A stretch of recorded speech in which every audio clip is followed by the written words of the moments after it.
아저씨는 왜 이렇게 슬퍼 보여요? 뭐라고? 아저씨 얼굴이 슬퍼 보인다고요. 마치 누가 아저씨한테서 소중한 걸 다 가져간 것 같아요. 재혁은 황당하다는 표정을 지었어요. IT 대기업 회장인 자신에게 이 세상 모든 것을 다 가진 자신에게 슬퍼 보인다니. 소중한 걸 가져갔다고? 내가? 봐라, 꼬마야. 나는 이 모든 걸 다 가지고 있어. 재혁이 팔을 넓게 벌리며 화려한 거실을 가리켰습니다. 수억 원짜리 그림들, 이탈리아산 대리석 바닥, 크리스털 샹들리에. 근데 아저씨는 혼자잖아요. 아이의 단순하고 직접적인 말에 재혁의 움직임이 멈췄어요. 혼자라는 게 뭔 소리야? 이렇게 큰 집에 아저씨 혼자만 있어요. 가족도 없고 친구도 안 보이고 아저씨가 웃는 것도 못 봤어요. 우리 고아원에서 혼자 있는 아이들이랑 똑같은 눈이에요. 그 순간 재혁의 가슴 어딘가가 콱 막혔습니다. 8살짜리가 자신의 38년 인생을 한 문장으로 정리해버린 것 같았죠. 사실 그날 아침도 다른 날들과 별반 다르지 않았어요. 한재혁은 정확히 새벽 5시 30분에 눈을 떴습니다. 알람 시계가 울리기도 전에 말이죠. 15년째 같은 시간, 같은 루틴이었어요.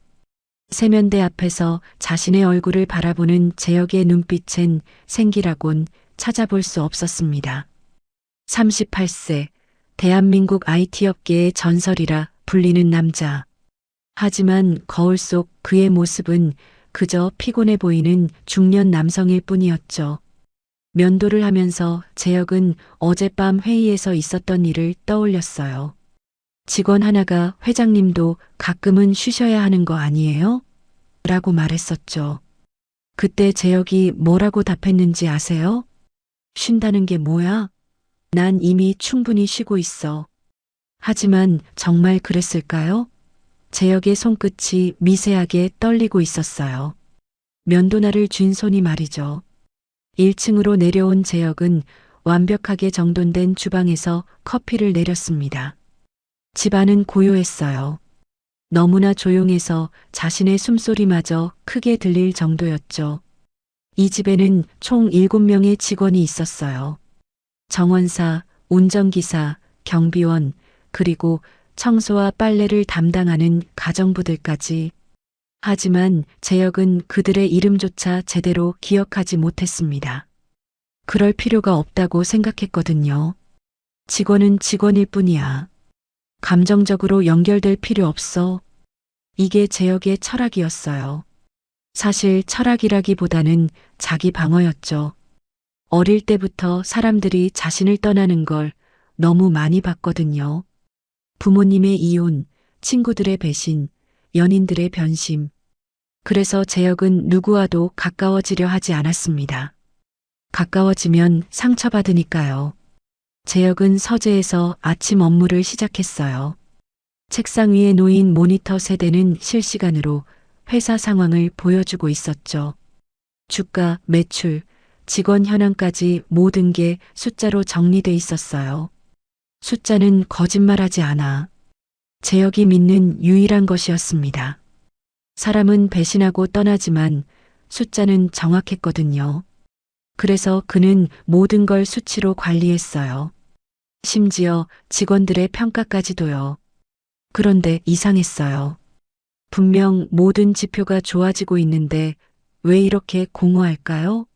재혁은 가슴 한편이 텅 비어 있는 기분을 느꼈습니다. 전화벨이 울렸어요. 회사에서 걸려온 전화였죠. 회장님, 오늘 인사팀에서 새로 들어온 가정부가 출근합니다. 아, 그래. 알겠어. 재혁은 무심하게 대답했어요. 새 직원이 들어오든 나가든 상관없었거든요. 어차피 몇 달 안에 그만둘 테니까요. 지금까지 그래왔듯이 말이에요. 현관문이 열리는 소리가 들렸어요. 재혁은 서재에서 슬쩍 내려다봤습니다. 키 165 정도의 여성이 들어오고 있었어요. 깔끔한 검은색 원피스에 머리를 단정하게 묶은 모습이었죠.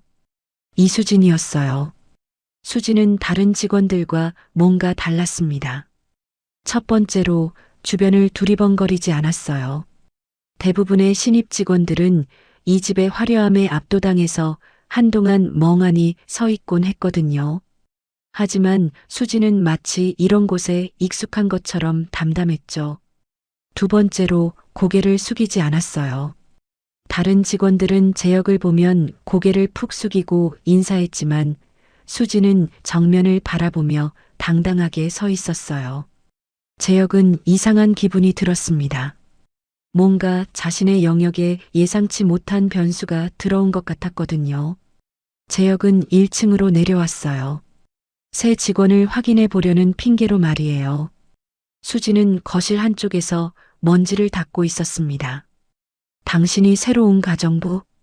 제역의 목소리는 차가웠어요. 일부러 그렇게 한 거였죠. 처음부터 선을 그어 놓으려고 말이에요. 네, 이수진입니다. 수지는 작업을 멈추고 제역을 바라봤어요. 하지만 위축되거나 떨리는 기색이 없었습니다. 오히려 맑고 담담한 눈빛이었죠.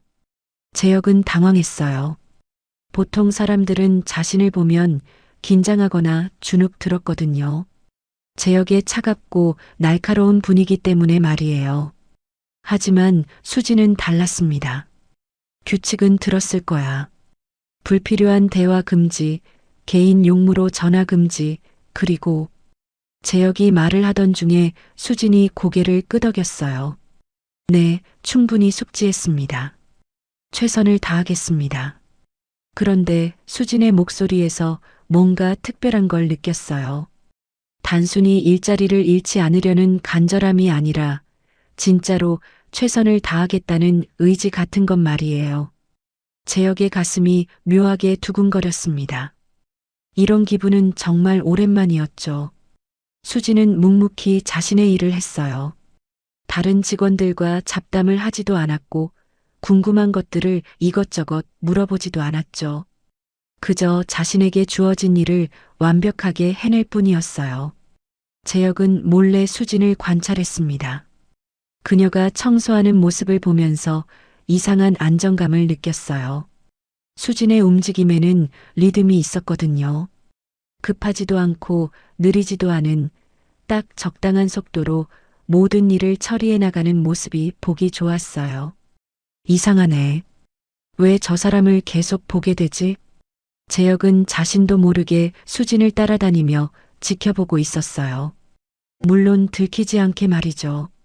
저녁 시간이 되자 수진은 주방에서 제역의 식사를 준비했어요. 메뉴는 간단했습니다. 현미밥과 된장찌개, 그리고 나물 몇 가지. 특별할 것 없는 평범한 한식이었죠. 하지만 제역은 놀랐어요.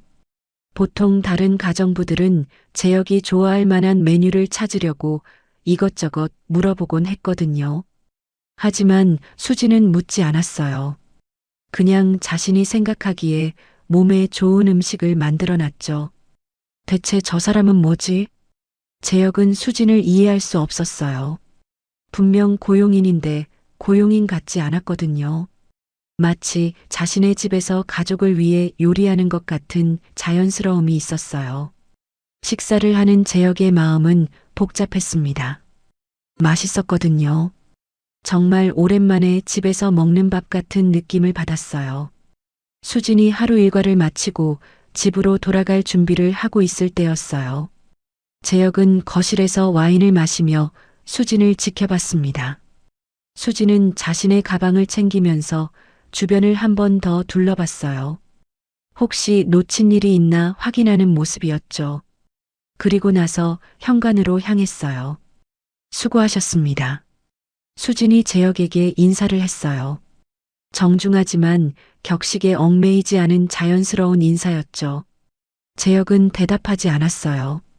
항상 그래왔거든요. 직원들의 인사에 굳이 답할 필요를 느끼지 못했죠. 하지만 수진이 나가고 난 후 집안이 다시 조용해지자 제역은 이상한 허전함을 느꼈습니다. 마치 뭔가 중요한 게 사라진 것 같았어요. 뭐가 이상한 거지? 재혁은 자신의 감정을 이해할 수 없었어요. 분명 평소와 같은 하루였는데 왜 이렇게 다르게 느껴지는 걸까요? 그날 밤 재혁은 평소보다 늦게 잠들었습니다. 계속 수진의 모습이 떠올랐거든요. 그 담담하고 당당했던 눈빛, 자연스럽고 편안했던 움직임들이 머릿속에서 맴돌았어요. 그리고 다음 날 아침 재혁은 평소보다 일찍 일어났습니다. 수진이 언제 올지 궁금해서 말이에요. 물론 자신에게는 그냥 새 직원이 제대로 일하는지 확인하고 싶다고 핑계를 댔지만요. 하지만 재혁도 모르는 사이에 그의 마음 한구석에서는 작은 변화가 시작되고 있었습니다. 15년 동안 굳게 잠겨있던 마음의 문이 살짝 열리기 시작한 거였어요. 그리고 바로 그 순간이었습니다. 한 아이의 순수한 질문이 재혁의 완벽하게 통제된 세계에 균열을 일으키려 하고 있었죠. 아저씨는 왜 이렇게 슬퍼 보여요? 너, 누구야? 여기서 뭐 하는 거야? 한재혁의 목소리에는 당황스러움이 묻어났어요. 38년을 살아오면서 이렇게 직설적이고 순수한 질문을 받아본 적이 없었거든요.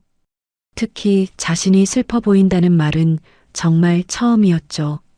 저는 박지우예요. 수진 언니가 여기서 일한다고 해서 따라왔어요.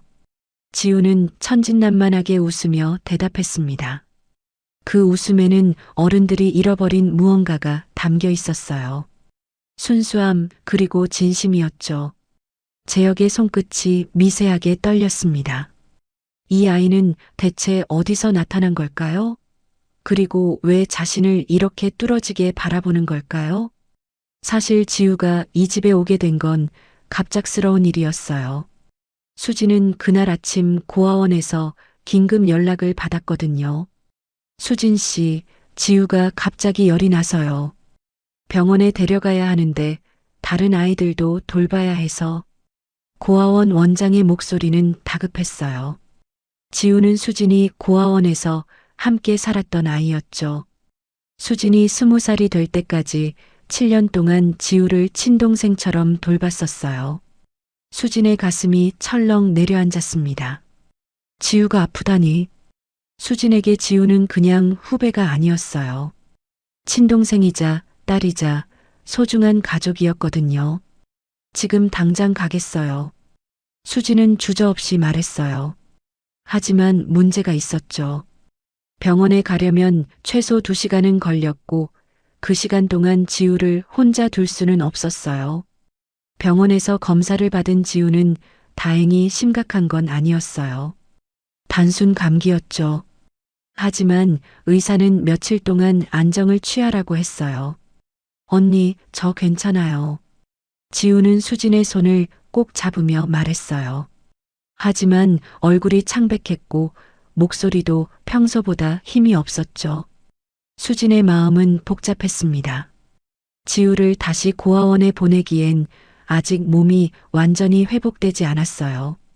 그렇다고 이를 빠질 수도 없었고요. 재혁이 얼마나 엄격한 사람인지 잘 알고 있었거든요. 지우야, 언니가 일하는 곳에 잠깐 가도 될까? 수진은 조심스럽게 물었어요. 사실 이건 정말 위험한 선택이었죠. 재혁이 아이들을 싫어한다는 건 다른 직원들을 통해 이미 들어서 알고 있었거든요. 하지만 달리 방법이 없었어요. 택시 안에서 수진은 지우에게 몇 번이나 당부했어요. 지우야, 정말 조용히 있어야 해. 그 집 주인분은 아이들을 좋아하지 않으셔. 왜요? 아이들이 뭐 잘못했나요? 지우의 순수한 질문에 수진은 답하기 어려웠어요. 사실 수진도 재혁이 왜 그렇게 차가운 사람인지 이해할 수 없었거든요. 모르겠어. 하지만 우리는 조용히 있어야 해. 언니가 일자리를 잃으면 안 되니까. 지우는 고개를 끄덕였어요. 비록 8살이지만 지우는 세상살이가 만만하지 않다는 걸 알고 있었거든요. 고아원에서 살면서 일찍 철이 든 거였죠. 수지는 지우의 손을 꼭 잡고 저택 후문으로 들어갔어요. 다행히 다른 직원들은 보이지 않았죠. 와, 진짜 큰 집이네요. 지우는 눈을 크게 뜨며 주변을 둘러봤어요. 고아원에서만 살아본 지우에게는 정말 신세계였거든요. 조용히 해야 한다고 했지? 수진이 조심스럽게 당부했지만 지우의 눈은 이미 호기심으로 반짝이고 있었어요. 넓은 정원, 분수, 그리고 궁전 같은 건물들이 지우에게는 너무나 신기했죠. 수진은 가슴이 두근거렸습니다. 혹시 재혁이 지우를 보면 어떻게 될까요? 분명 화를 낼 거였어요. 어쩌면 당장 해고를 당할지도 모르죠. 수진은 지우를 데리고 조용히 1층으로 들어갔어요. 계획은 간단했어요. 지우를 직원 휴게실에 숨겨놓고 자신은 평소처럼 일을 하는 거였죠. 여기서 잠깐 기다려줄 수 있겠어? 수진이 작은 방을 가리키며 말했어요. 하지만 지우는 이미 다른 곳에 정신이 팔려 있었어요. 언니, 저기 봐요. 반짝반짝한 게 뭐예요? 지우가 가리킨 곳은 거실이었어요. 크리스털 샹들리에가 햇빛을 받아 무지개 빛으로 반짝이고 있었죠. 수진의 얼굴이 창백해졌습니다. 지우가 점점 거실 쪽으로 다가가고 있었거든요. 지우야, 안 돼. 하지만 늦었어요. 지우는 이미 거실 문턱을 넘어서고 있었죠. 거실에 들어선 지우의 눈은 더욱 커졌어요. 영화에서나 봤던 장면들이 눈앞에 펼쳐져 있었거든요. 하얀 대리석 바닥, 거대한 소파, 벽에 걸린 그림들까지 모든 게 신기했어요. 우와, 진짜 공주님이 사는 곳 같아요. 지우는 작은 목소리로 혼잣말을 했어요. 하지만 그 순간이었습니다. 발걸음 소리가 들렸어요. 수진의 심장이 쿵 떨어지는 기분이었어요. 계단에서 내려오는 발걸음 소리는 재혁의 것이 분명했거든요. 일정한 간격, 무겁고 단단한 소리. 재혁만의 특징이었죠. 지우야, 이리 와. 수진이 급하게 지우를 부르려 했지만 이미 늦었어요. 재혁이 계단을 내려왔어요. 평소처럼 차가운 표정이었죠. 하지만 거실을 본 순간 그의 발걸음이 멈췄습니다. 거기에 작은 아이가 서 있었거든요. 재혁의 눈빛이 차갑게 변했어요. 15년 동안 지켜온 자신만의 규칙이 깨진 순간이었죠. 이 집에는 아이가 들어올 수 없다는 절대적인 룰 말이에요. 뭐야, 저건? 재혁의 목소리는 얼음장처럼 차가웠어요. 마치 지우를 사람이 아닌 물건 취급하는 것 같았죠. 수진이 급하게 달려왔어요. 얼굴은 창백했고 손은 미세하게 떨리고 있었어요. 죄송합니다. 제가 바로. 하지만 지우는 수진의 말을 막고 재혁을 똑바로 바라봤어요. 무서워하기는커녕 오히려 호기심 어린 눈빛이었죠. 그리고 바로 그 순간이었어요. 지우가 재혁을 보며 말했죠. 아저씨는 왜 이렇게 슬퍼 보여요?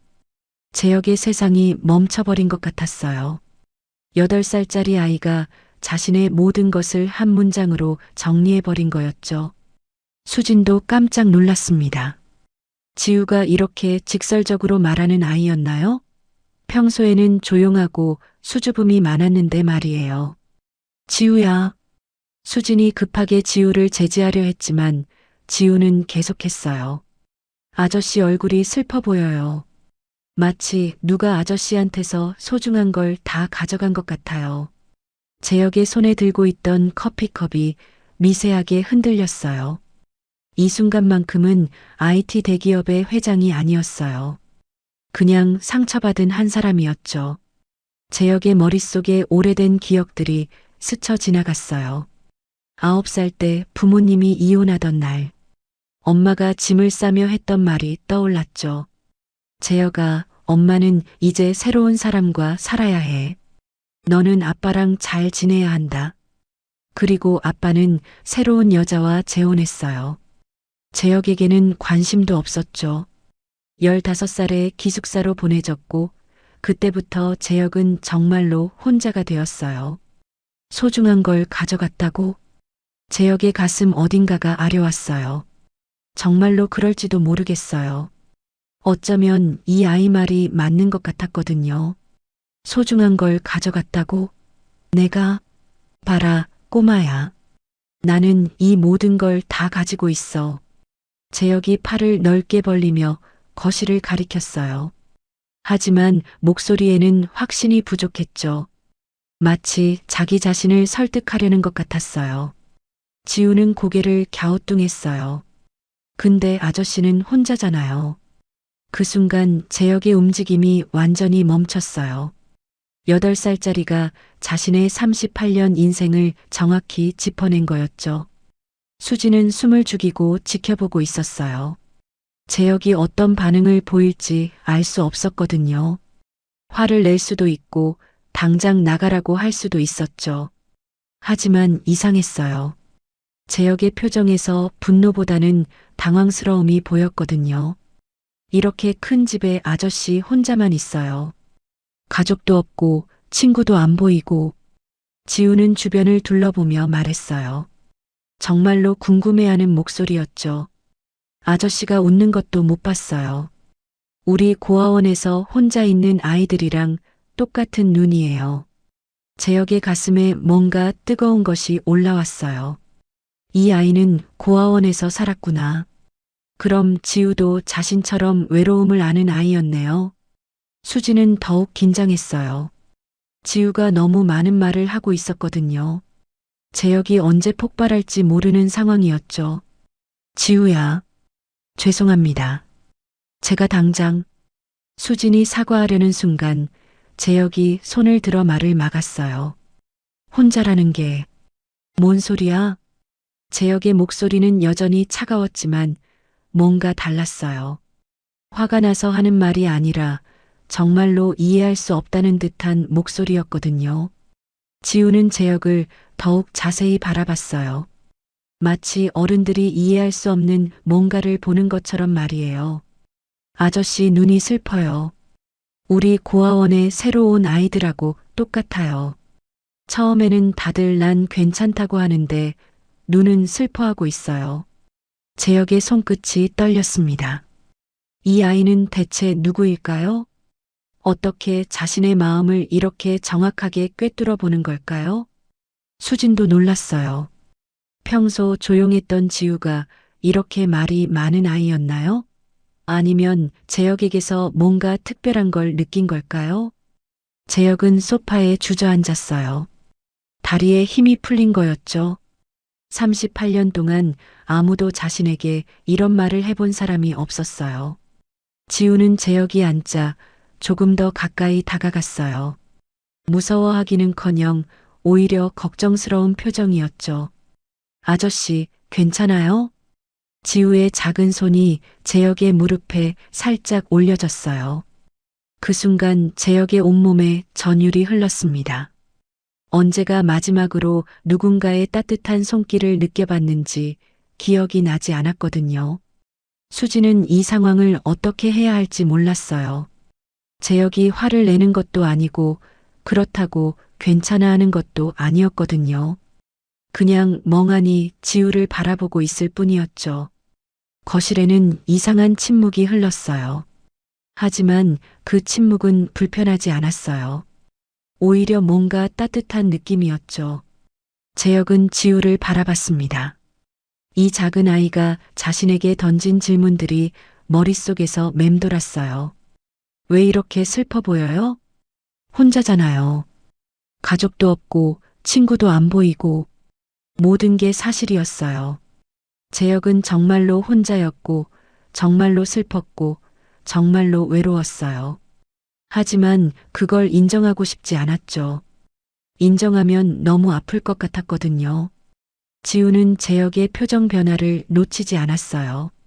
아이들은 어른들보다 감정을 읽는데 뛰어나거든요. 아저씨도 친구가 필요한 것 같아요. 지우의 마지막 한마디였어요. 그리고 그 말이 재혁의 마음에 가장 깊이 박혔죠. 38년 만에 처음으로 재혁은 자신이 정말로 외롭다는 걸 인정하고 싶어졌어요. 그리고 이상하게도 이 작은 아이와 이 차분한 여자 때문에 그 외로움이 조금 덜 아프게 느껴졌어요. 재혁의 완벽하게 통제된 세계에 첫 번째 균열이 생긴 순간이었습니다. 재혁은 여전히 소파에 앉아 있었어요. 지우의 말들이 머릿속에서 맴돌고 있었죠. 38년 동안 쌓아 올린 자신만의 벽이 흔들리고 있었어요. 수지는 조심스럽게 다가왔습니다. 재혁이 화를 낼 줄 알았는데 예상과 달리 조용했거든요. 오히려 뭔가 깊이 생각에 잠긴 모습이었죠. 죄송합니다. 정말 급한 일이었어서. 그 아이는 항상 저렇게 말하나? 재혁의 질문이 예상 밖이었어요. 화를 내거나 당장 나가라고 할 줄 알았는데 지우에 대해 묻고 있었거든요. 지우는 재혁 주변을 천천히 돌아다니며 이것저것 구경하고 있었어요. 마치 박물관에 온 것처럼 신기해하면서 말이에요. 우와, 이 그림 진짜 예뻐요. 지우가 벽에 걸린 그림을 보며 감탄했어요. 재혁이 수십억을 들여 수집한 명화였죠. 하지만 지우에게는 그냥 예쁜 그림일 뿐이었어요. 이 그림 속 아가씨는 왜 이렇게 슬퍼 보이죠? 지우의 질문에 재혁이 깜짝 놀랐습니다. 그 그림은 18세기 프랑스 화가의 작품으로 사랑하는 사람을 잃은 여인을 그린 것이었어요. 미술 전문가들도 그 슬픔을 읽어내기 어려워했는데 8살 아이가 한 번에 알아본 거였죠. 너는 어떻게 그걸 알았지? 재혁의 목소리에는 순수한 궁금함이 담겨 있었어요.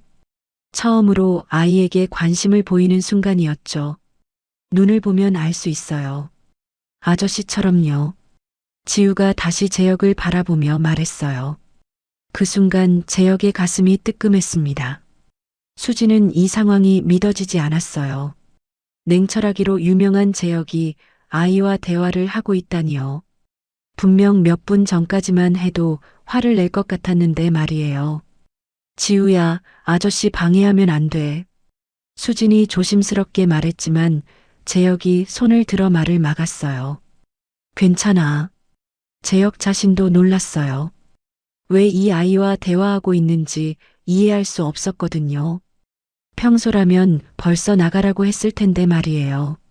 지우는 재혁이 괜찮다고 하자 환하게 웃었어요. 그 웃음이 재혁의 마음 어딘가를 간지럽혔습니다. 그럼 이것도 봐도 돼요? 지우가 피아노를 가리켰어요. 거실 한쪽에 놓인 그랜드 피아노였어요. 재혁이 10년 전에 구입했지만 한 번도 연주한 적이 없는 악기였죠. 그냥 장식용으로 둔 것뿐이었어요. 지우는 피아노 앞에 서서 건반을 내려다봤습니다. 손을 올려보고 싶어 했지만 감히 만지지는 못하고 있었어요. 피아노 쳐본 적 있어? 재혁이 물었어요. 자신도 모르게 나온 말이었죠. 아니요. 하지만 고아원에 작은 피아노가 있었어요. 원장님이 가끔 쳐주셨거든요. 지우의 눈에 그리움이 스쳤어요. 고아원에서의 추억을 떠올리는 것 같았죠. 쳐보고 싶어? 재혁의 또 다른 예상 밖 질문이었어요. 수진이 깜짝 놀라 재혁을 바라봤죠. 지우는 조심스럽게 고개를 끄덕였어요. 재혁이 피아노 벤치를 당겨주자 지우는 마치 소중한 보물 앞에 앉는 것처럼 신중하게 자리에 앉았어요. 작은 손가락이 건반에 닿았습니다. 단순한 도음이었지만 그 소리가 거실에 울려 퍼지는 순간 뭔가 마법 같은 일이 일어났어요. 재혁의 가슴이 뛰기 시작했습니다. 이 집에 음악이 울려 퍼진 게 언제가 마지막이었을까요? 기억이 나지 않았어요. 지우는 한 음씩 천천히 쳐보며 웃었어요. 마치 새로운 친구를 만난 것처럼 기뻐했죠. 예뻐요. 소리가 정말 예뻐요. 피아노 소리를 들으며 재혁은 잊고 있던 기억을 떠올렸어요. 어린 시절 엄마가 피아노를 쳐주던 일요일 오후들 말이에요. 그때는 행복했어요. 엄마의 무릎에 앉아 피아노 소리를 들으며 느꼈던 따뜻함과 안전함이 아직도 기억 속 어딘가에 남아 있었거든요. 엄마, 나도 피아노 배우고 싶어. 그래, 재혁아. 크면 가르쳐 줄게. 하지만 엄마는 약속을 지키지 못했어요. 재혁이 9살이 되던 해에 집을 떠났거든요. 그리고 그 이후로 재혁은 음악을 멀리하게 되었죠. 음악은 그에게 상처와 그리움만 안겨줬거든요. 아저씨도 쳐보세요. 지우가 재혁에게 자리를 내어주며 말했어요. 순수한 제안이었지만 재혁에게는 큰 충격이었어요. 나는 피아노를 치지 않아. 왜요? 이렇게 예쁜 피아노가 있는데요. 지우의 질문은 항상 단순하고 직접적이었어요. 복잡한 어른들의 사정 같은 건 모르죠. 그저 순수한 궁금함 뿐이었어요. 재혁은 대답할 수 없었어요. 어떻게 8살 아이에게 자신의 상처를 설명할 수 있겠어요? 수진이 지켜보는 가운데 재혁은 천천히 피아노 벤치에 앉았습니다. 10년 만에 처음이었어요. 재혁의 손가락이 건반 위에 올려졌어요. 하지만 떨리고 있었죠. 어린 시절의 기억들이 물밀듯이 밀려왔거든요. 행복했던 일요일 오후들, 엄마의 따뜻한 손길, 그리고 그 모든 걸 잃어버린 날들까지. 괜찮아요, 아저씨. 틀려도 돼요. 지우가 재혁 옆에 서서 격려했어요. 그 순수한 응원이 재혁의 마음을 움직였어요. 재혁의 손가락이 움직였습니다. 어설프지만 멜로디가 흘러나왔어요. 엄마가 자주 쳐주던 곡이었죠. 30년 만에 재혁이 연주하는 피아노였어요. 수지는 믿을 수 없었어요. 항상 차갑고 완벽했던 재혁이 아이 때문에 이렇게 변할 수 있다니요.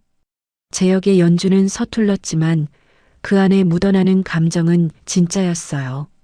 오랫동안 억눌려 있던 그리움과 외로움, 그리고 따뜻함에 대한 갈망이 음악을 통해 흘러나오고 있었죠.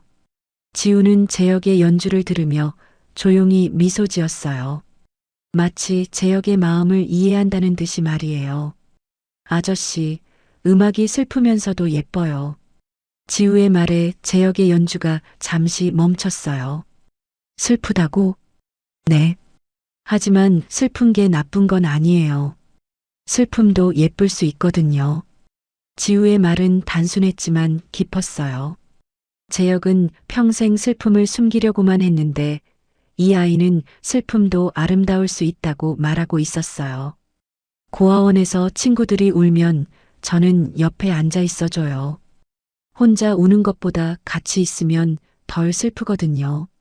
지우가 재혁 옆에 앉으며 말했어요. 아저씨도 혼자 있어서 더 슬픈 것 같아요. 재혁의 가슴이 따뜻해졌습니다. 언제부터 이렇게 따뜻한 기분을 잊고 살았을까요? 수진도 눈가가 촉촉해졌어요. 지우의 순수함이 재혁의 마음을 녹이는 걸 보고 있으니까요. 아저씨, 저 그림 그려도 돼요? 지우가 가방에서 크레용과 스케치북을 꺼냈어요. 어디를 가든 그림 도구를 가지고 다니는 아이였죠. 뭘 그릴 건데? 재혁이 물었어요. 이제는 지우의 말과 행동 하나하나가 궁금해졌어요. 아저씨가 웃는 그림이요. 지우의 대답에 재혁이 당황했어요. 내가 웃는 걸 본 적도 없으면서 상상으로 그릴 거예요. 아저씨가 웃으면 분명 따뜻할 것 같거든요. 지우는 바닥에 앉아 열심히 그림을 그리기 시작했어요. 지우는 정말로 재혁이 웃고 있는 그림을 그렸어요.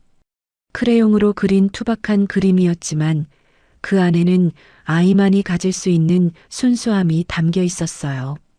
그림 속의 재혁은 환하게 웃고 있었어요. 현실의 재혁과는 완전히 다른 모습이었죠. 여기가 아저씨고 여기가 저예요. 그리고 여기가 수진 언니예요. 지우가 그림을 설명하며 보여줬어요. 세 사람이 손을 잡고 웃고 있는 그림이었어요. 재혁의 목이 메어왔습니다. 언제부터 이런 따뜻한 그림 속 주인공이 되고 싶다는 생각을 잊고 살았을까요? 이 그림 가져도 될까? 재혁이 조심스럽게 물었어요. 평생 누군가가 자신을 위해 그린 그림을 받아본 적이 없었거든요. 당연하죠. 아저씨 주려고 그린 거예요. 지우가 환하게 웃으며 그림을 내밀었어요. 재혁이 그림을 받는 순간 가슴 어딘가가 뜨거워졌어요. 이런 기분이 뭔지 알 것 같았어요. 누군가에게 소중한 존재가 된다는 느낌 말이에요. 수지는 이 모든 상황을 지켜보며 놀라고 있었어요. 단 몇 시간 만에 재혁이 완전히 다른 사람이 된 것 같았거든요. 어느새 시간이 흘러 오후가 되었어요. 재혁은 지우와 이야기를 나누며 시간을 보냈어요. 평소 같았으면 벌써 서재에 틀어박혀서 일을 하고 있을 시간이었는데 말이에요. 아저씨는 어렸을 때 뭐하고 놀았어요?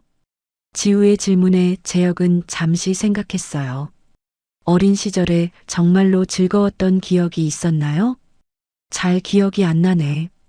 그럼 지금부터라도 재미있는 일하면 돼요. 지우의 긍정적인 말에 재혁이 처음으로 미소를 지었어요. 아주 작은 미소였지만 진짜였어요. 아저씨가 웃으니까 진짜 따뜻해 보여요. 지우가 기뻐했어요. 자신의 예상이 맞았다는 듯이 말이에요. 수진도 재혁의 미소를 보며 가슴이 따뜻해졌어요. 처음 만났을 때의 차갑고 무서운 사람이 아니었어요. 그냥 외로웠던 한 사람이었죠. 재혁은 지우가 그려준 그림을 다시 바라봤어요. 그림 속의 자신처럼 정말로 웃을 수 있을까요? 정말로 누군가와 따뜻한 관계를 만들 수 있을까요? 처음으로 재혁은 그럴 수도 있겠다는 생각이 들었어요. 지우라는 작은 아이가 만든 첫 번째 균열이었어요. 그리고 이 균열을 통해 재혁의 마음에 따뜻한 빛이 스며들기 시작했죠. 30년 동안 꽁꽁 얼어있던 재혁의 마음에 봄이 오려고 하고 있었어요. 재혁은 평소보다 일찍 잠에서 깼어요. 새벽 5시였죠. 하지만 이상했어요. 몸이 피곤하지 않았거든요. 오히려 뭔가 기대되는 기분이었어요. 어제 지우가 그려준 그림이 침대 옆 테이블에 놓여 있었어요. 재혁은 그 그림을 바라보며 작은 미소를 지었습니다. 아침에 미소를 지어본 적이 없었는데 말이에요. 오늘 그 아이가 또 올까? 재혁 자신도 놀랐어요. 아이가 오기를 기대하고 있다니요. 불과 어제까지만 해도 아이들을 가장 싫어했던 자신이 말이에요. 거울을 보니 얼굴도 달라 보였어요. 여전히 피곤해 보이긴 했지만 눈빛에 뭔가 다른 게 있었어요. 생기랄까요? 재혁은 1층으로 내려왔어요. 평소라면 서재로 바로 향했을 텐데 오늘은 거실을 한번 둘러봤습니다. 어제 지우가 앉았던 피아노 벤치, 그림을 그렸던 바닥까지 모든 게 선명하게 기억났어요. 수진이 아침 식사를 준비하고 있었어요. 재혁은 평소와 달리 주방으로 향했습니다. 안녕하세요. 수진이 깜짝 놀라 인사했어요. 재혁이 주방에 온 건 처음이었거든요. 어제 그 아이는 괜찮나? 재혁이 조심스럽게 물었어요. 지우가 걱정됐던 거였죠. 수진은 재혁이 지우를 걱정한다는 사실에 놀랐어요. 어제의 변화가 일시적인 게 아니었구나 싶었죠. 네, 많이 좋아졌어요. 어제 정말 감사했습니다. 수진의 목소리에는 진심 어린 고마움이 담겨 있었어요. 뭐가? 지우를 따뜻하게 대해주셔서요. 아이가 정말 행복해했어요. 재혁은 뭔가 뜨끈한 기분이 들었어요. 누군가를 행복하게 만들었다는 말을 들어본 게 언제였을까요? 그 아이. 특별하네. 재혁이 중얼거렸어요. 네, 정말 특별한 아이예요. 남들의 마음을 잘 봐주거든요. 수진의 말에 재혁이 고개를 끄덕였어요. 정말 그랬어요. 지우는 자신의 마음을 정확히 들여다봤었거든요. 재혁은 서재에 있었지만 일에 집중할 수 없었어요. 자꾸 거실 쪽을 바라보게 됐거든요. 지우가 언제 올지 궁금해서 말이에요. 시계를 보니 10시였어요. 어제 지우가 온 시간이 10시 반쯤이었죠. 왜 이렇게 신경이 쓰이지? 재혁은 자신의 마음을 이해할 수 없었어요. 분명 어제까지만 해도 조용한 게 좋았는데 오늘은 왠지 집이 너무 조용하게 느껴졌어요. 현관문이 열리는 소리가 들렸어요. 재혁의 심장이 두근거렸습니다. 수진 언니, 저 왔어요. 지우의 밝은 목소리가 들렸어요. 재혁은 모르게 미소를 지었습니다. 이 아이의 목소리만 들어도 기분이 좋아지는 게 신기했어요. 재혁은 서재에서 나와 2층 난간에 서서 아래를 내려다봤어요. 지우가 수진에게 뭔가 열심히 이야기하고 있었죠. 언니, 어제 피아노 아저씨 꿈을 꿨어요. 피아노 아저씨? 응, 한재혁 아저씨요. 꿈에서 아저씨가 정말 예쁜 음악을 쳐줬어요. 재혁의 가슴이 따뜻해졌어요. 자신을 피아노 아저씨라고 부르다니요. 지우야. 재혁이 계단을 내려오며 지우를 불렀어요. 어제보다 훨씬 자연스러운 목소리였죠. 아저씨. 지우가 환하게 웃으며 재혁에게 달려왔어요. 마치 오랜 친구를 만난 것처럼 기뻐했죠. 몸은 괜찮아? 재혁이 지우의 이마에 손을 올려 열을 확인했어요.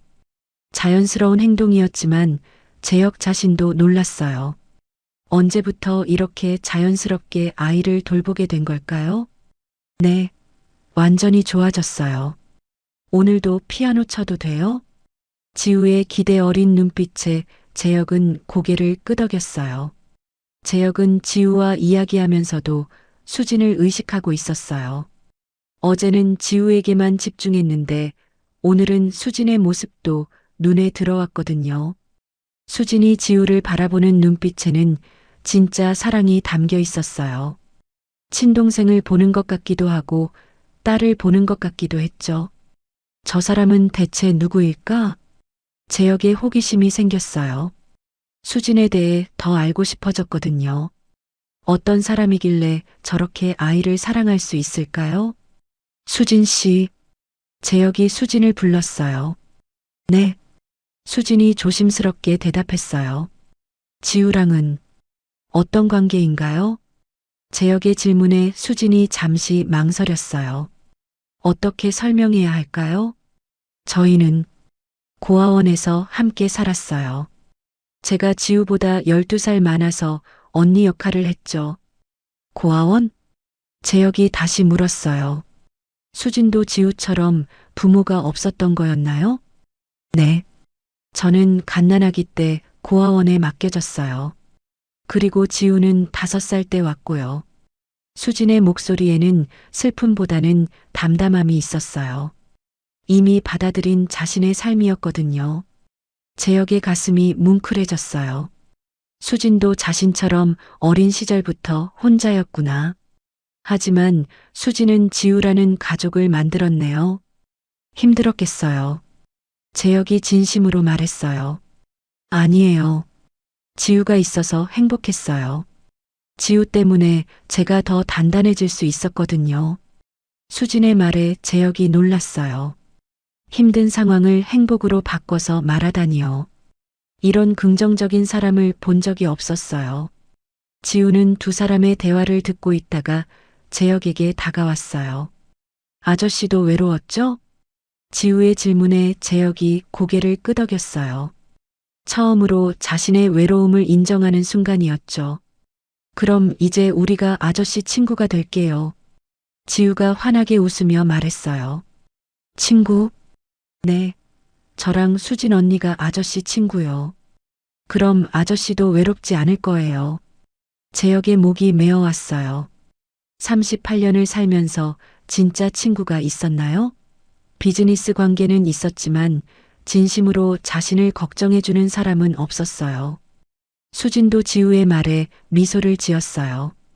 아이의 순수함이 이 차가운 집에 따뜻함을 불러오고 있었거든요. 점심 같이 드실래요? 수진이 조심스럽게 물었어요. 평소 재혁은 혼자 식사했거든요. 재혁은 잠시 망설였어요.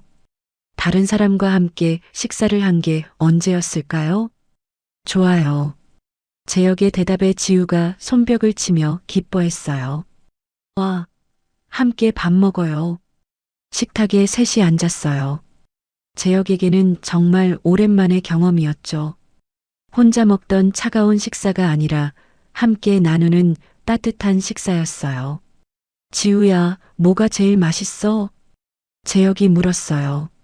아이와 이런 일상적인 대화를 나눠본 적이 없었는데 자연스럽게 나오는 말이었어요. 다 맛있어요. 수진 언니가 요리를 정말 잘해요. 지우가 열심히 먹으며 말했어요. 재혁은 수진을 바라봤어요. 정말 맛있었거든요. 단순한 한식이었지만 집에서 먹는 따뜻한 맛이었어요. 정말 맛있네요. 재혁의 칭찬에 수진의 뺨이 살짝 붉어졌어요. 감사합니다. 식사 도중에 지우가 재미있는 이야기를 했어요. 고아원에서 있었던 일들, 친구들 이야기, 그리고 자신의 꿈까지 말이에요. 저는 커서 피아니스트가 되고 싶어요. 그래서 많은 사람들을 행복하게 만들어줄 거예요. 지우의 순수한 꿈 이야기에 재혁이 웃었어요. 진짜 웃음이었어요. 수진도 재혁이 웃는 모습을 보며 놀랐어요. 완전히 다른 사람 같았거든요. 차갑고 무서운 사람이 아니라 따뜻하고 친근한 사람이었어요. 집안의 웃음소리가 울려 퍼졌어요. 15년 동안 조용했던 이 집에 생기가 돌기 시작했죠. 점심 후에 지우는 다시 피아노를 쳤어요. 어제보다 훨씬 자연스러웠죠. 재혁도 옆에 앉아 간단한 곡을 가르쳐 줬어요. 이렇게 하면 돼요? 맞아, 정말 잘한다. 재혁이 지우를 칭찬하는 모습을 보며 수진의 마음이 따뜻해졌어요. 이 차가운 사람 안에 이런 따뜻한 면이 있었구나 싶었죠. 재혁은 자신도 모르게 아이를 가르치는 일에 빠져들었어요. 지우가 조금씩 늘어가는 모습을 보는 게 이렇게 뿌듯할 줄 몰랐거든요. 오후가 되어 지우와 수진이 돌아갈 시간이 되었어요. 재혁은 아쉬웠어요. 이런 기분도 처음이었죠. 내일도 올 거지? 재혁이 지우에게 물었어요. 기대하는 마음이 목소리에 묻어났어요. 네, 매일 올게요. 지우가 환하게 웃으며 대답했어요. 수진에게는 말하지 않았지만 재혁은 벌써부터 내일이 기다려졌어요. 이 아이와 이 여자가 만들어주는 따뜻함이 좋았거든요. 현관에서 인사를 나누며 재혁은 깨달았어요. 15년 동안 꽁꽁 닫아놓았던 마음의 문이 열리기 시작했다는 걸 말이에요. 지우와 수진이 떠난 후 집은 다시 조용해졌어요. 하지만 어제와는 달랐어요. 외로운 조용함이 아니라 기대감이 있는 조용함이었거든요. 재혁은 지우가 그려준 그림을 다시 바라봤어요. 그림 속에서 웃고 있는 자신의 모습처럼 정말로 웃을 수 있을 것 같았어요. 그날 밤 재혁은 오랜만에 편안한 잠에 들었어요. 꿈에서 피아노 소리가 들렸고 웃음소리가 들렸고 따뜻한 대화 소리가 들렸어요. 재혁의 마음에 봄이 오고 있었어요. 일주일이 흘렀어요. 이제 지우와 수진이 오는 시간은 재혁에게 하루 중 가장 소중한 시간이 되어 있었죠. 매일 오후 2시쯤 되면 재혁은 서재 일을 멈추고 거실로 내려왔어요. 오늘도 마찬가지였어요. 지우가 어제 새로운 피아노 곡을 연습하겠다고 약속했거든요. 하지만 이상했어요. 평소 같으면 벌써 지우의 밝은 목소리가 들려야 하는데 집안이 너무 조용했어요. 재혁의 가슴이 불안해지기 시작했어요. 뭔가 잘못됐구나 싶었거든요. 재혁의 휴대폰이 울렸어요. 수진에게서 걸려온 전화였죠. 재혁은 급하게 전화를 받았어요. 여보세요? 회장님, 죄송해요. 오늘 못 갈 것 같아요. 수진의 목소리가 떨리고 있었어요. 뭔가 큰 일이 생긴 것 같았죠. 무슨 일이에요? 재혁의 목소리에도 걱정이 묻어났어요. 지우가 사고를 당했어요. 그 순간 재혁의 세상이 멈춰버린 것 같았어요. 지우가 사고를, 그 밝고 건강했던 아이가, 어디 병원이에요? 지금 갈게요. 재혁은 주저없이 말했어요. 차 키를 집어들고 현관으로 향했죠. 아니에요, 괜찮아요. 혼자 해결할 수 있어요. 수진이 말렸지만 재혁은 이미 차에 올라타고 있었어요. 주소 말해주세요. 지금 가겠습니다. 재혁의 목소리에는 거절의 여지가 없었어요. 왜 이렇게 간절했는지 자신도 몰랐거든요. 수진은 결국 병원 주소를 알려줬어요. 재혁은 평생 이렇게 급하게 운전해 본 적이 없었어요. 신호등 하나하나가 너무 길게 느껴졌죠. 재혁이 병원에 도착했을 때 수진은 응급실 밖 의자에 앉아 있었어요. 얼굴이 창백하고 손이 떨리고 있었죠. 수진 씨. 재혁이 급하게 다가가자 수진이 고개를 들었어요. 눈이 빨갛게 부어 있었어요. 어떻게 된 거예요? 지우는 어디 있어요? 재혁의 다급한 질문에 수진이 떨리는 목소리로 대답했어요. 학교에서, 계단에서 떨어졌대요. 머리를 다쳐서 지금 검사 중이에요. 재혁의 다리에 힘이 풀렸어요. 머리를 다쳤다고? 지우의 밝은 웃음이 떠올라 가슴이 아려왔어요. 재혁은 수진 옆에 앉았어요. 평상시 강했던 수진이 이렇게 무너져 있는 모습을 본 적이 없었거든요. 왜 여기 오셨어요? 저희 일인데. 수진이 떨리는 목소리로 말했어요. 그런 소리 하지 마세요. 재혁이 진심으로 말했어요. 지금 이 순간 수진과 지우는 그에게 단순한 직원이 아니었어요. 제가 지우를 제대로 못 봤어요. 일하느라 바빠서. 지우가 학교에서 힘든 일이 있었는데 제가 몰랐어요. 수진이 자책하며 울기 시작했어요. 어깨가 작게 떨리고 있었죠. 재혁은 망설이다가 수진의 어깨에 손을 조심스럽게 올렸어요. 다른 사람을 위로해 본 적이 없어서 어색했지만 그냥 두고 볼 수 없었거든요. 당신 잘못이 아니에요. 재혁의 목소리는 평소와 달리 따뜻했어요. 지우는 강한 아이예요. 괜찮을 거예요. 수진이 재혁을 바라봤어요. 차가웠던 그의 눈빛에 진심 어린 걱정이 담겨 있었죠. 이런 모습의 재혁은 처음이었어요. 고마워요. 이렇게까지 해주셔서. 수진의 말에 재혁의 가슴이 이상하게 뛰었어요. 의사가 나왔어요. 재혁과 수진이 동시에 일어섰죠. 환자 보호자분이세요? 네, 저희가. 수진이 대답하려는 순간 재혁이 먼저 말했어요. 네, 저희가 보호자입니다. 수진이 놀라 재혁을 바라봤지만 재혁은 당연하다는 듯이 의사를 바라보고 있었어요. 다행히 심각하지 않습니다. 가벼운 뇌진탕이고 이마에 상처가 있어서 몇 반을 꿰맸어요. 2, 3일 안정을 취하면 괜찮을 겁니다. 재혁과 수진이 동시에 안도의 한숨을 쉬었어요. 지우가 있는 병실로 들어갔어요. 지우는 침대에 누워 있었지만 의외로 멀쩡해 보였어요. 이마에 흰 거즈만 붙어 있을 뿐이었죠. 수진 언니, 그리고 재혁 아저씨. 지우가 재혁을 보자 환하게 웃었어요.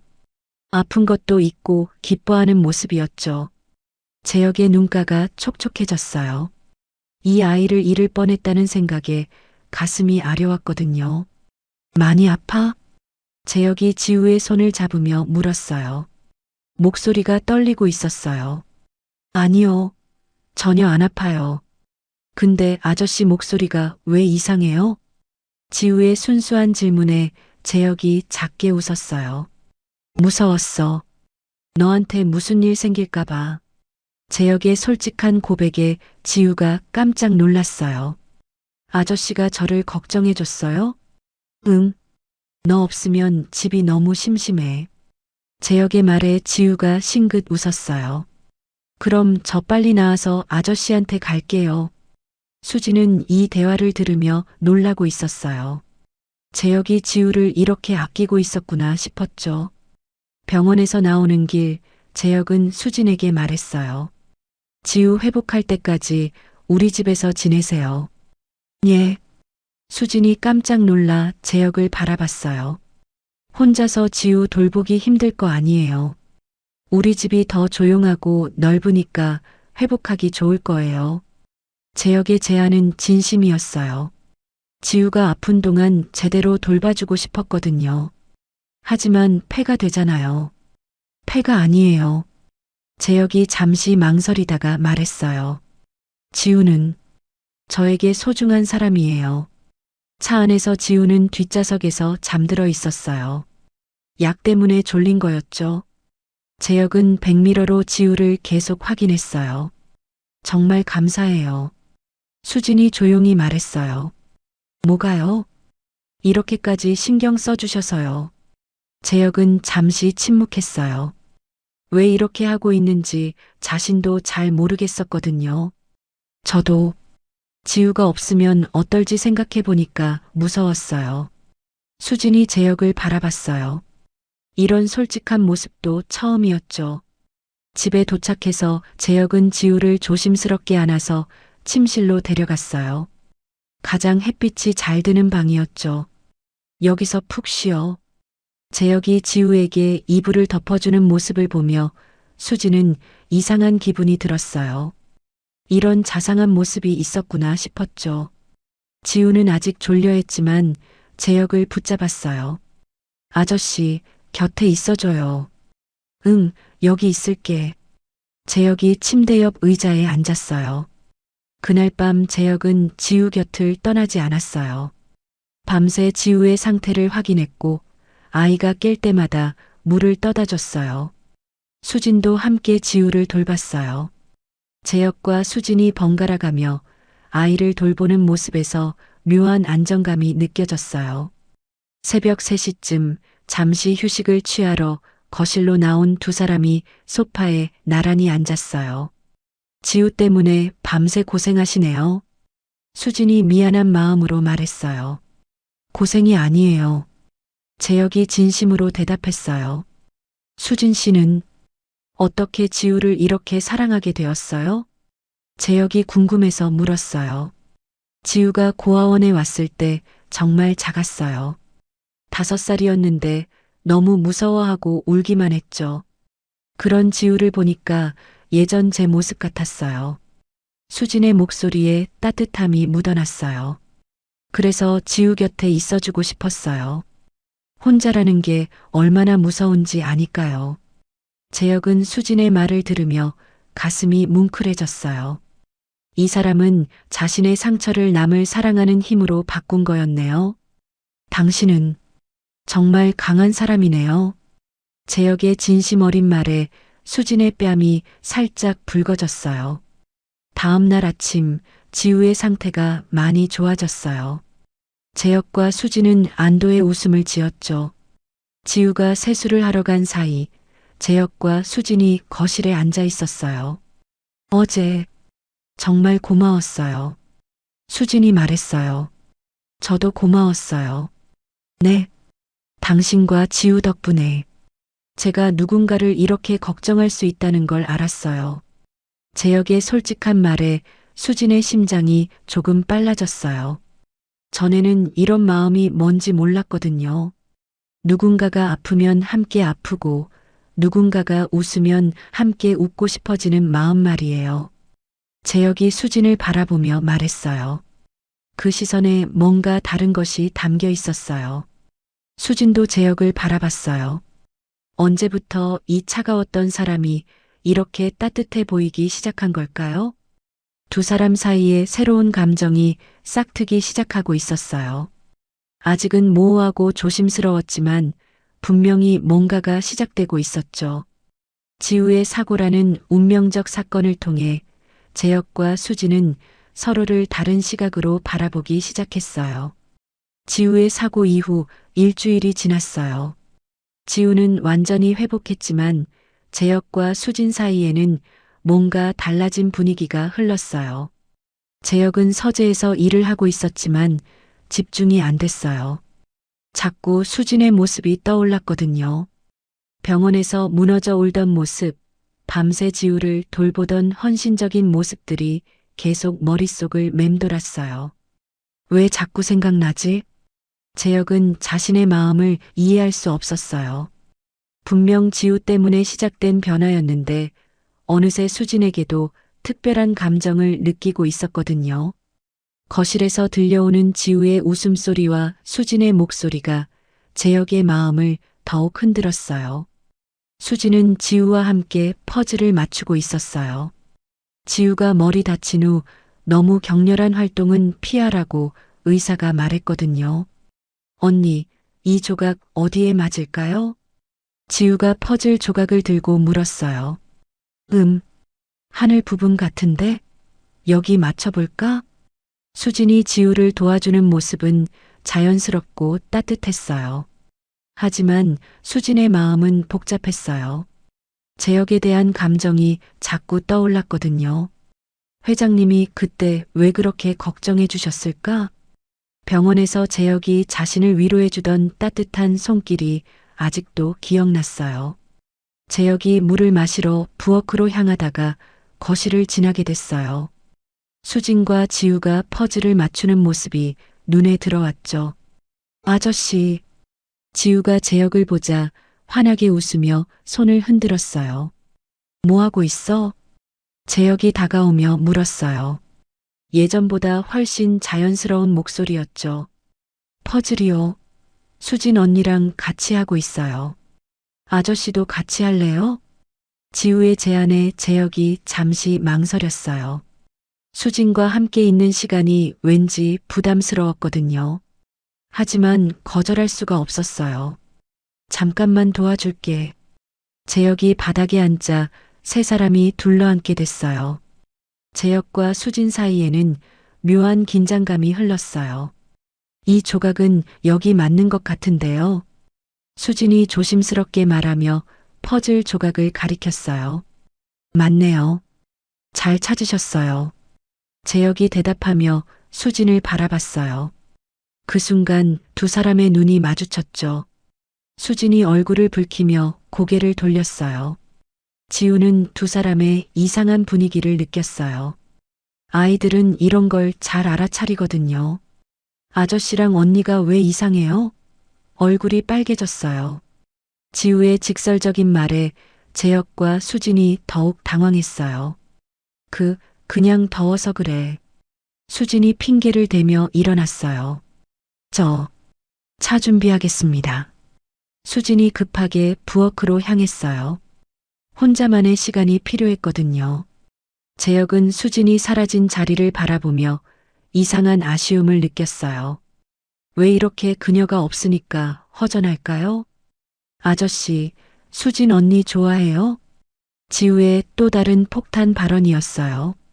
뭐라고? 재혁이 깜짝 놀라 지우를 바라봤어요. 아저씨가 수진 언니 볼 때 눈이 반짝거려요. 고아원에서 커플들이 그런 눈으로 서로 봤어요. 지우의 순수한 관찰에 재혁의 가슴이 두근거렸어요. 정말 그랬나요? 자신이 수진을 그런 눈으로 보고 있었나요? 지우야, 어른 일은 복잡해. 복잡하지 않아요. 좋아하면 좋아한다고 하면 돼요. 지우의 단순한 논리에 재혁이 웃었어요. 아이들은 참 직설적이었어요. 하지만 지우 말이 맞을지도 모르겠어요. 재혁은 수진을 좋아하고 있었거든요. 부엌에서 차를 우리던 수진의 손이 떨리고 있었어요. 재혁과 눈이 마주쳤을 때의 그 느낌을 지울 수가 없었거든요. 이상해. 왜 이런 기분이지? 수진은 자신의 감정을 부정하려 했어요. 재혁은 자신과는 다른 세상의 사람이었거든요. 대기업 회장과 가정부라는 현실적인 차이가 있었죠. 하지만 마음은 그렇지 않았어요. 재혁이 지우를 돌보는 모습, 자신을 걱정해주던 따뜻한 눈빛이 자꾸 떠올랐거든요. 그냥 친절한 거야. 착각하지 말자. 수진은 스스로를 달랬지만 쉽지 않았어요. 그날 저녁 세 사람이 함께 식사를 했어요. 이제는 자연스러운 일상이 되어 있었죠. 지우야, 학교는 언제부터 갈 수 있대? 재혁이 물었어요. 내일부터요. 선생님이 괜찮다고 하셨어요. 다행이네. 그럼 내일부터 다시 여기 올 수 있겠네. 재혁의 말에 수진이 조심스럽게 말했어요. 회장님, 저희가 너무 자주 와서 방해되는 건 아닌지. 방해요? 재혁이 수진을 바라봤어요. 전혀 방해가 안 됩니다. 오히려 좋아요. 재혁의 솔직한 말에 수진의 심장이 빨라졌어요. 이 집이 예전보다 훨씬 따뜻해졌어요. 당신들 덕분에요. 재혁이 수진을 바라보며 말했어요. 그 시선에는 특별한 무언가가 담겨 있었어요. 저도 여기 오는 게 좋아요. 수진이 작은 목소리로 대답했어요. 왜요? 회장님이 생각보다 따뜻한 분이세요. 수진의 고백에 재혁의 가슴이 뛰었어요. 지우는 두 사람의 대화를 들으며 활짝 웃었어요. 뭔가 좋은 일이 일어나고 있다는 걸 알 수 있었거든요. 지우가 잠든 후 재혁과 수진이 거실에 앉아 있었어요. 커피를 마시며 조용한 대화를 나누고 있었죠. 수진 씨, 네, 저한테 물어보고 싶은 게 있어요. 재혁이 진지하게 말했어요. 무엇인가요? 제가 어떤 사람으로 보이세요? 예상 밖의 질문에 수진이 당황했어요. 처음에는 무서운 분이라고 생각했어요. 차갑고 접근하기 어려운. 수진이 솔직하게 말했어요. 지금은요? 지금은 외로운 분 같아요. 하지만 마음은 따뜻한. 수진의 대답에 재혁이 깊은 한숨을 쉬었어요. 맞아요. 저는 정말 외로웠어요. 15년 동안 혼자 살면서 사람들과 거리를 두고 살았거든요. 재혁의 솔직한 고백에 수진의 마음이 아려왔어요. 왜 그렇게 사셨어요? 상처받기 싫어서요. 가까워지면 언젠가는 떠날 테니까. 재혁의 말에 수진이 이해했어요. 자신도 고아원에서 그런 감정을 느꼈거든요. 하지만 지금은 다른 것 같은데요. 수진이 조심스럽게 말했어요. 네. 당신과 지우 때문에 많이 달라졌어요. 재혁이 수진을 바라보며 말했어요. 수진 씨는 저를 어떻게 생각해요? 재혁의 질문에 수진의 얼굴이 빨개졌어요. 저는 회장님이 좋은 분이라고 생각해요. 좋다는 게 어떤 의미인가요? 재혁이 더 구체적으로 물었어요. 수진은 대답하기 어려웠어요. 자신의 감정을 인정하기가 무서웠거든요. 그냥 함께 있으면 편하네요. 저도요. 재혁이 솔직하게 대답했어요. 당신과 있으면 처음으로 집 같다는 생각이 들어요. 재혁이 용기를 내어 말했어요.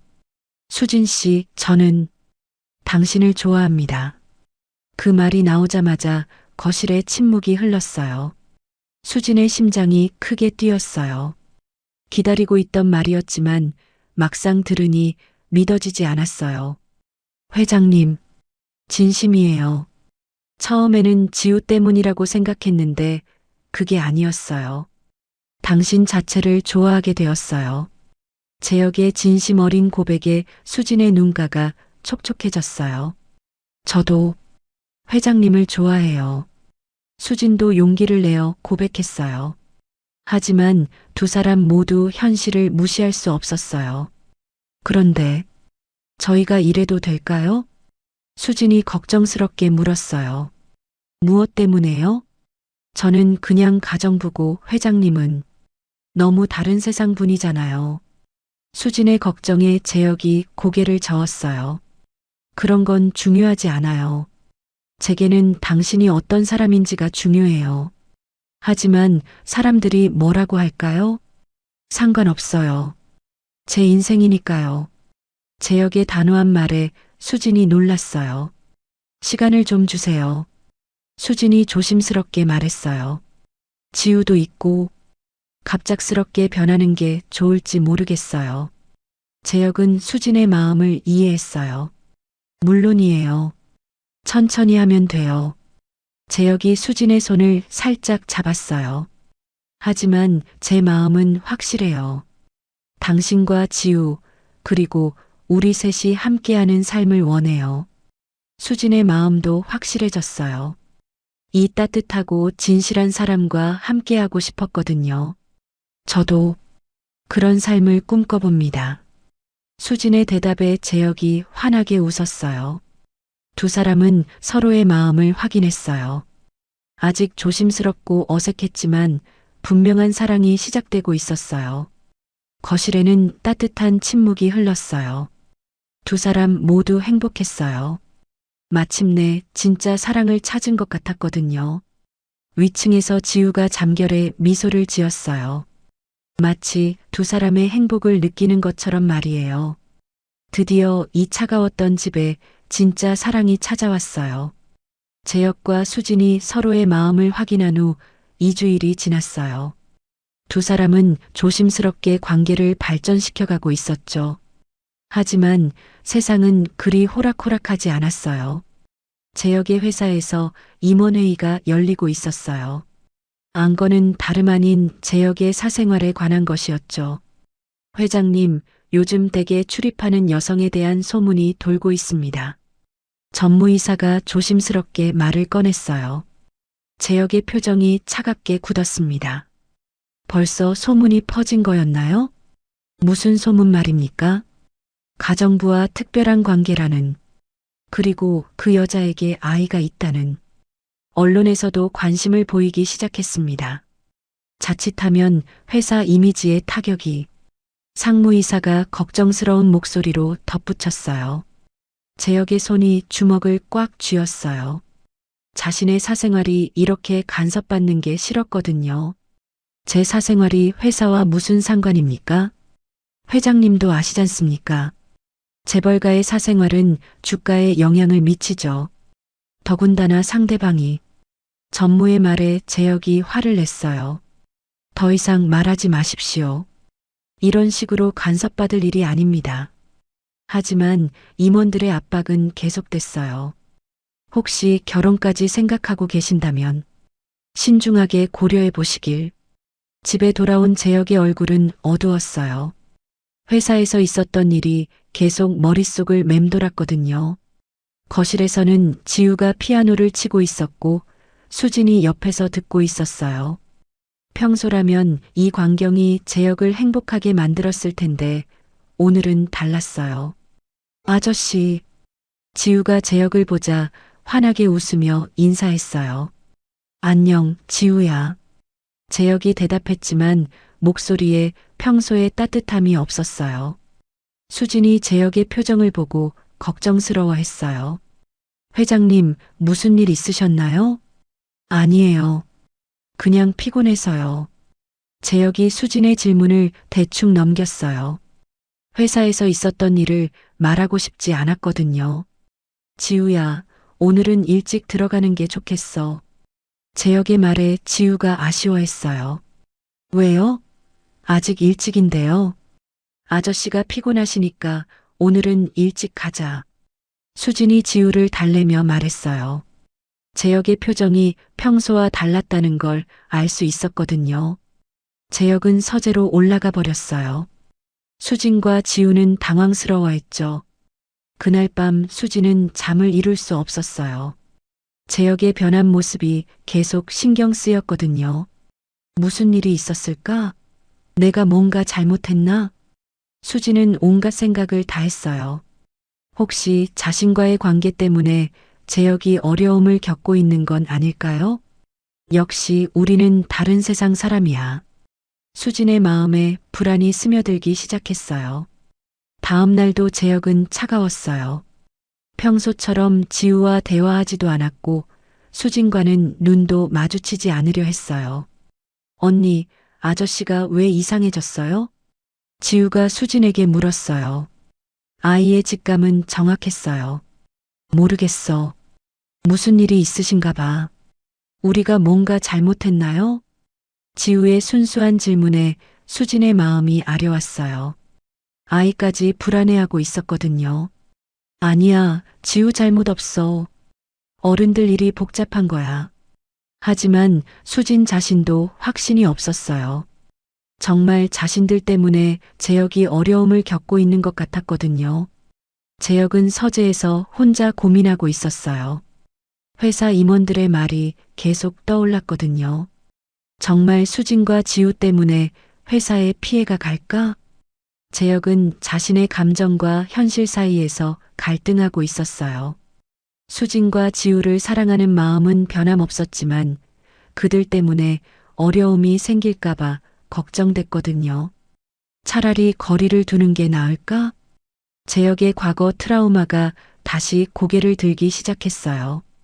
가까워지면 상처받는다는 두려운 말이에요. 며칠이 지나도 재혁의 태도는 변하지 않았어요. 오히려 더욱 차가워졌죠. 수지는 더 이상 참을 수 없었어요. 회장님, 저와 이야기 좀 할 수 있을까요? 재혁이 서재에서 나와 거실로 왔어요. 하지만 표정은 여전히 굳어 있었죠. 무슨 이야기입니까? 재혁의 공식적인 말투에 수진이 상처받았어요. 왜 이렇게 차갑게 대하세요? 제가 뭘 잘못했나요? 아무것도 잘못하지 않았어요. 그럼 왜? 그냥 원래대로 돌아가는 게 좋겠어요. 재혁의 말에 수진의 가슴이 철렁 내려앉았어요. 원래대로라는 게 무슨 뜻이에요? 직원과 고용주 관계로 말이에요. 재혁의 차가운 말에 수진의 눈에서 눈물이 흘렀어요. 그럼 지난 2주일은 뭐였어요? 회장님이 저를 좋아한다고 하신 말은요? 착각이었어요. 재혁이 거짓말을 했어요. 수진을 보호하려는 마음에서였지만 수진에게는 큰 상처가 됐죠. 착각? 수진이 중얼거렸어요. 믿을 수 없다는 표정이었죠. 수진이 울면서 나가는 모습을 본 재혁은 가슴이 찢어지는 것 같았어요. 하지만 돌리기에는 이미 늦었어요. 이게 맞아. 이렇게 하는 게 수진을 위해서야. 재혁은 자신을 합리화하려 했지만 쉽지 않았어요. 수진의 상처받은 눈빛이 계속 떠올랐거든요. 그날 밤 재혁은 잠을 이루지 못했어요. 수진에게 했던 차가운 말들이 후회됐거든요. 하지만 다시 돌아가기에는 너무 많이 상처를 줬어요. 다음 날 지우가 재혁을 찾아왔어요. 아저씨, 수진 언니가 울고 있어요. 지우의 말에 재혁의 가슴이 아려왔어요. 왜 언니를 울게 했어요? 지우의 직설적인 질문에 재혁이 대답할 수 없었어요. 어른 일은 복잡해서. 복잡하지 않아요. 아저씨가 언니 좋아하는 거 맞잖아요. 지우의 말에 재혁이 놀랐어요. 언니도 아저씨 좋아하는데 왜 이렇게 해요? 아이의 순수한 질문이 재혁의 마음을 흔들었어요. 수지는 짐을 싸고 있었어요. 더 이상 이 집에 있을 수 없다고 생각했거든요. 언니, 어디 가요? 지우가 불안해하며 물었어요. 다른 곳에서 일해야겠어. 왜요? 여기가 좋은데요. 이제 우리가 있을 곳이 아니야. 수진의 말에 지우가 울기 시작했어요. 싫어요. 여기서 살고 싶어요. 아저씨랑 같이 살고 싶어요. 지우의 울음소리가 집안에 울려 퍼졌어요. 지우의 울음소리를 들은 재혁이 급하게 내려왔어요. 수진이 짐을 싸는 모습을 보고 충격을 받았죠. 뭘 하고 있어요? 떠나려고 해요. 더 이상 여기 있으면 안 될 것 같아서요. 수진의 차가운 말에 재혁의 가슴이 무너졌어요. 떠나면 안 돼요. 재혁이 다급하게 말했어요. 왜요? 착각이었다고 하셨잖아요. 수진의 말에 재혁이 할 말이 없었어요. 저도 착각했어요. 회장님 같은 분이 저를 좋아할 리 없다고 생각했어야 했는데. 아니에요. 착각이 아니에요. 재혁이 소리쳤어요. 정말 당신을 좋아해요. 사랑해요. 재혁의 절규에 수진이 멈춰 섰어요. 그럼 왜? 회사에서 압박이 있었어요. 당신 때문에 문제가 생길까봐 무서웠어요. 재혁이 진실을 털어놓았어요. 그래서 거리를 두려고 했어요. 당신을 보호하려고. 재혁의 말에 수진이 이해했어요. 하지만 상처는 쉽게 아물지 않았어요. 그렇게 말했어야죠. 혼자 결정하지 말고. 수진이 눈물을 닦으며 말했어요. 미안해요. 정말 미안해요. 재혁이 진심으로 사과했어요. 다시는 이런 식으로 하지 않을게요. 뭔 일이 있어도 같이 해결해요. 재혁의 진심 어린 약속에 수진의 마음이 조금 풀렸어요. 지우가 두 사람 사이로 달려와 안겼어요. 이제 안 떠나죠? 안 떠나. 어디도 안 가.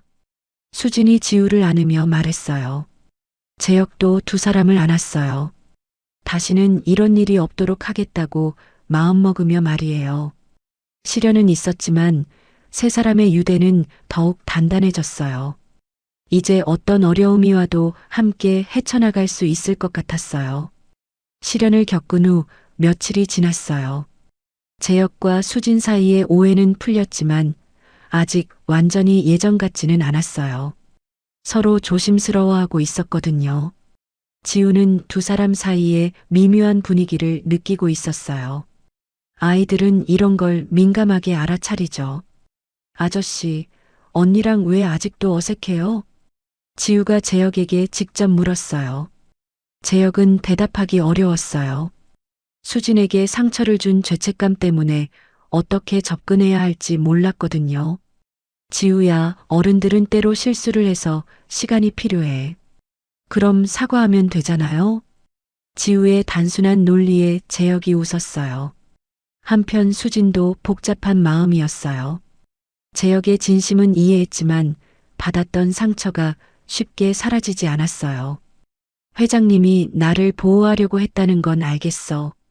하지만 수진은 주방에서 설거지를 하며 생각에 잠겼어요.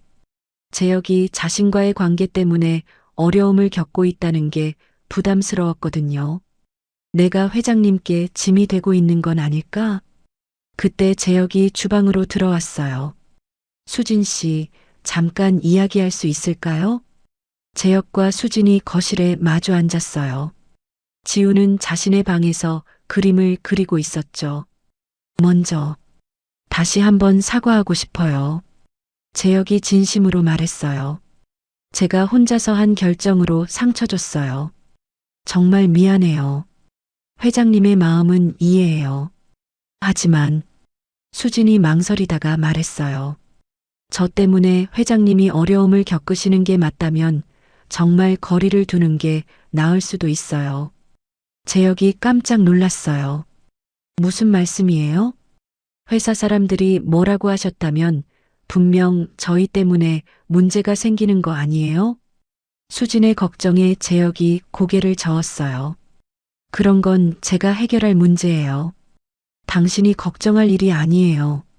하지만 현실적으로 수진 씨, 재혁이 수진의 말을 막았어요. 제가 정말 말하고 싶은 게 있어요. 재혁의 진지한 표정에 수진이 집중했어요. 저는 38년을 살면서 진짜 사랑이 뭔지 몰랐어요. 재혁이 천천히 말을 시작했어요. 사람들과 가까워지는 게 두려웠고 상처받을까봐 벽을 쌓고 살았어요. 수진이 재혁의 얼굴을 바라봤어요. 진심이 느껴졌거든요. 그런데 지우와 당신을 만나면서 모든 게 변했어요. 처음으로 누군가를 지키고 싶다는 생각을 했어요. 재혁의 목소리가 떨리고 있었어요. 당신과 지우가 없는 삶은 상상할 수 없어요. 그게 제 진심이에요. 수진의 눈가가 촉촉해졌어요. 하지만 여전히 마음의 벽이 있었어요. 회장님의 마음은 감사해요. 정말로요. 하지만 저는 그냥 고아원에서 자란 가정부예요. 회장님과는 너무 다른 세상의 사람이에요. 수진의 말에 재혁이 일어나서 수진 앞에 무릎을 꿇었어요. 뭐 하세요? 수진이 깜짝 놀라며 재혁을 일으키려 했어요. 제대로 말씀드리고 싶어서요. 수진 씨, 저에게 당신이 어떤 사람인지 아세요? 재혁이 수진의 손을 잡으며 말했어요. 당신은 지우를 친동생처럼 사랑하는 따뜻한 사람이에요. 어려운 상황에서도 포기하지 않는 강한 사람이고요. 재혁의 말에 수진의 마음이 흔들렸어요. 그리고 저처럼 상처받은 사람의 마음을 치료해주는 천사 같은 사람이에요. 회장님, 제가 가진 돈이나 지위 같은 건 중요하지 않아요. 당신이 저를 사람으로 봐주는 게 중요해요. 그때 지우가 거실로 내려왔어요. 재혁이 무릎을 꿇고 있는 모습을 보고 깜짝 놀랐죠. 아저씨, 왜 그렇게 있어요? 지우의 순수한 질문에 재혁과 수진이 당황했어요. 지우야, 아저씨가 언니한테 중요한 말을 하고 있어. 뭔 말이요? 지우가 호기심 어린 눈으로 물었어요. 재혁이 지우를 바라보며 미소를 지었어요. 지우야, 아저씨가 너와 수진 언니와 계속 가족으로 살고 싶다고 말하고 있어. 정말요? 지우의 눈이 반짝였어요. 응, 정말이야. 하지만 수진 언니가 어떻게 생각하는지 알고 싶어서. 재혁이 다시 수진을 바라봤어요. 지우가 수진에게 달려가 안겼어요. 언니, 우리 여기서 계속 살아요. 아저씨랑 같이. 지우의 간절한 목소리에 수진의 마음이 무너졌어요. 지우야, 아저씨가 우리를 정말 사랑한대요. 저도 아저씨 좋아해요. 지우의 순수한 말들을 들으며 수진은 깨달았어요. 자신이 왜 이렇게 망설이고 있었는지를 말이에요. 내가 무서워하고 있었구나. 행복해질 자격이 없다고 생각했던 거야. 수진이 재혁을 바라봤어요. 여전히 무릎을 꿇고 자신을 바라보는 재혁의 눈에는 진심만이 있었어요. 회장님, 일어나세요. 대답을 해주세요. 재혁이 간절하게 말했어요. 저는 회장님을 사랑해요. 수진이 드디어 진심을 말했어요. 재혁이 벌떡 일어나 수진을 안았어요. 수진도 재혁을 꽉 안았죠. 지우가 두 사람을 보며 박수를 쳤어요. 와, 진짜 가족이 됐어요. 재혁과 수진이 서로를 바라보며 웃었어요. 드디어 모든 벽이 무너진 순간이었어요. 앞으로 어떤 일이 있어도 함께 해결해요. 재혁이 수진에게 약속했어요. 네, 함께해요. 수진도 웃으며 대답했어요. 그럼 이제 정말 가족이에요? 지우가 두 사람을 번갈아 보며 물었어요. 응, 이제 정말 가족이야. 재혁이 지우를 안아들며 말했어요. 그럼 저는 뭐라고 불러요? 아빠라고 불러도 돼요? 지우의 질문에 재혁의 가슴이 뜨거워졌어요. 그럼 정말 좋겠어. 아빠. 지우가 환하게 웃으며 재혁을 불렀어요. 재혁의 눈에서 눈물이 흘렀어요. 그런데 정말 괜찮을까요? 회사 사람들이 뭐라고 하면. 수진이 아직도 걱정하자 재혁이 고개를 저었어요. 상관없어요. 오히려 당당하게 말할 거예요. 제가 사랑하는 가족이라고요. 재혁의 확신에 찬 말에 수진이 안도했어요. 지우 입양 절차도 시작할게요. 법적으로도 정말 가족이 되는 거예요. 정말이요? 지우가 깜짝 놀라며 물었어요. 응, 정말이야. 그리고 재혁이 수진을 바라보며 말했어요.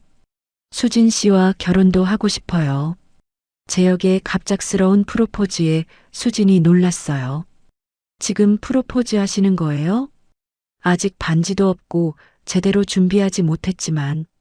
재혁이 다시 무릎을 꿇으며 말했어요. 수진 씨, 저와 결혼해 주세요. 평생 당신과 지우를 사랑하겠습니다. 수진의 눈에서 눈물이 흘렀어요. 네. 수진이 울면서 대답했어요. 지우가 다시 박수를 치며 기뻐했어요. 우와, 언니가 진짜 엄마가 되는 거예요. 세 사람이 서로 안고 있는 동안 집안에는 행복한 웃음소리가 울려 퍼졌어요. 이제 정말 새로운 시작이네요. 수진이 말했어요. 네, 우리 세 사람의 새로운 인생이에요. 재혁이 대답했어요. 아빠, 엄마, 저 정말 행복해요. 지우가 두 사람을 꽉 안으며 말했어요. 재혁은 마침내 진정한 가족을 얻었어요. 15년 동안 닫혀있던 마음의 문이 완전히 열린 순간이었죠. 수진도 고아원에서 자란 외로움을 뒤로하고 진짜 사랑하는 사람을 만났어요. 그리고 지우는 꿈꿔왔던 완전한 가족을 얻었어요. 세 사람의 진심 어린 사랑이 모든 시련을 이겨냈어요. 이제 어떤 어려움이 와도 함께 헤쳐나갈 수 있을 것 같았어요. 차가웠던 대저택이 드디어 따뜻한 집이 되었어요. 웃음소리와 사랑이 가득한 진짜 가정 말이에요. 진정한 고백을 통해 세 사람은 마침내 하나가 되었습니다. 오늘 지우의 이야기 어떠셨나요? 이야기가 재밌으셨다면 구독과 좋아요 부탁드려요. 그리고 지금 이 순간 어디서 무엇을 하며 들어주고 계신지 댓글로 나눠주세요. 여러분의 이야기도 궁금하거든요. 여러분 가정에 따뜻한 행복이 가득하시길 바라며 오늘도 시청해주셔서 감사합니다.